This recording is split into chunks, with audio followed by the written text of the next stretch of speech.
क्या भारत के करोड़ों एसआईपी इन्वेस्टर्स अनजाने में रुपए को कमजोर कर रहे हैं? क्या हर महीने म्यूचुअल फंड्स में आने वाला पैसा विदेशी निवेशकों के एग्जिट का रास्ता बन गया है? और क्या इसी वजह से भारतीय रुपया डॉलर के मुकाबले रुपए 96 के पार पहुंच गया है? सुनने में यह दावा चौंकाने वाला लग सकता है, लेकिन अंतरराष्ट्रीय ब्रोकरेज फर्म जेफरीज ने अपनी नई रिपोर्ट में ठीक यही बात कही है। चलिए इस वीडियो में बताते हैं दिग्गज ब्रोकरेज फर्म ने कमजोर रुपए का ठीकरा एसआईपी इन्वेस्टर्स पर क्यों फोड़ा है। जेफरीज की रिपोर्ट का नाम है Indian rupees pressure, the downside of SIPs. यानी जिस एसआईपी को भारत के मिडिल क्लास का सबसे सुरक्षित निवेश माना जाता है, उसी एसआईपी पर रुपए को कमजोर करने का आरोप लग रहा है। मिडिल ईस्ट तनाव, महंगा क्रूड ऑयल और लगातार दबाव में रुपया, इन सब के बीच जेफरीज ने दावा किया कि रुपए की कमजोरी सिर्फ तेल या फिर करंट अकाउंट डेफिसिट की वजह से नहीं है, बल्कि घरेलू निवेशकों के मजबूत एसआईपी इन्फ्लोस ने भी इसमें बड़ी भूमिका निभाई है। अब ये कैसे हुआ, समझिए। पिछले 2 साल में भारतीय निवेशकों ने म्यूचुअल फंड्स और एसआईपीज के जरिए शेयर बाजार में रिकॉर्ड पैसा लगाया। मार्च 2026 में इक्विटी म्यूचुअल फंड्स में 38,500 करोड़ रुपए से ज्यादा का निवेश आया।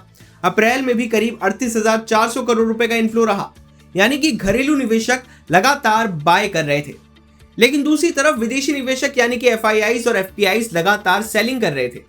जेफरीज के मुताबिक पिछले 2 साल में विदेशी निवेशकों, प्राइवेट इक्विटी फर्म्स और फॉरेन प्रमोटर्स ने करीब 78 अरब डॉलर यानी लगभग 6.5 लाख करोड़ रुपए के शेयर बेच दिए।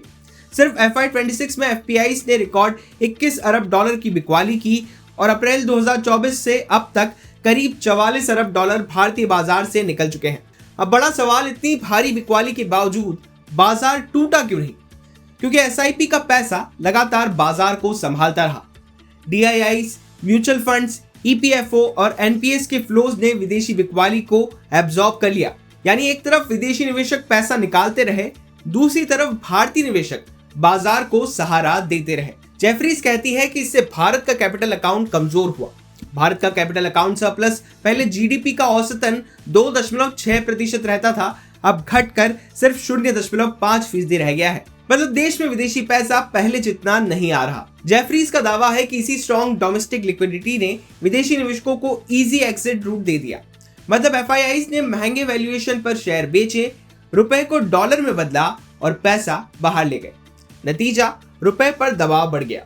इसी वजह से 2026 में रुपया एशिया की सबसे कमजोर करेंसीज में शामिल हो गया और डॉलर के मुकाबले 9% से ज्यादा टूट गया। लेकिन कहानी का दूसरा पक्ष भी है।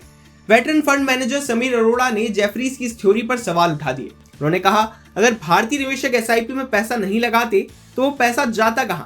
उनके मुताबिक लोग या तो गोल्ड खरीदते या विदेश में निवेश करते या फिर ज्यादा कंजम्पशन करते, और इन तीनों ही मामलों में रुपए पर दबाव पड़ता। समीर अरोड़ा ने कहा कि अगर लोग गोल्ड खरीदते तो भारत को ज्यादा गोल्ड इंपोर्ट करना पड़ता, जिससे डॉलर की मांग और बढ़ती। अगर लोग विदेश में निवेश करते तो डॉलर बाहर जाता, और अगर पैसा सिर्फ बैंक में पड़ा रहता तो उस पर मामूली रिटर्न मिलता। यानी उनका तर्क साफ है, एसआईपी समस्या नहीं बल्कि डिसिप्लिन सेविंग्स का तरीका है। हालांकि जेफरीज भी पूरी तरह निराश नहीं है। ब्रोकरेज का कहना है कि अगर रुपया कमजोर हो जाए, भारतीय बाजार सस्ते हो जाए, मिडिल ईस्ट टेंशन कम हो जाए, हॉर्मुज स्ट्रेट खुल जाए, एआई थीम वाली ग्लोबल रैली ठंडी पड़े, तो विदेशी निवेशक वापस भारत में पैसा लगा सकते हैं। जेफरीज का यह भी कहना है कि रुपया अभी अपने रियल इफेक्टिव एक्सचेंज रेट के हिसाब से लगभग 9% अंडर वैल्यूड दिख रहा है। इतिहास बताता है कि जब भी रुपया 10% से ज्यादा गिरा है तो अगले 12 महीनों में विदेशी निवेशकों की वापसी हुई है। कुल मिलाकर यह बहस सिर्फ एसआईपी बनाम रुपए की नहीं है, यह भारत के बदलते फाइनेंशियल सिस्टम की कहानी है, जहां घरेलू निवेशक बाजार की सबसे बड़ी ताकत बन चुके हैं। लेकिन बड़ा सवाल अभी भी वही है, क्या भारतीय निवेशकों का पैसा बाजार बचा रहा है या विदेशी निवेशकों के एग्जिट को आसान बना रहा है? बिजनेस जुड़ी बाकी तमाम खबरों के लिए आप देखते रहिए विस्तार।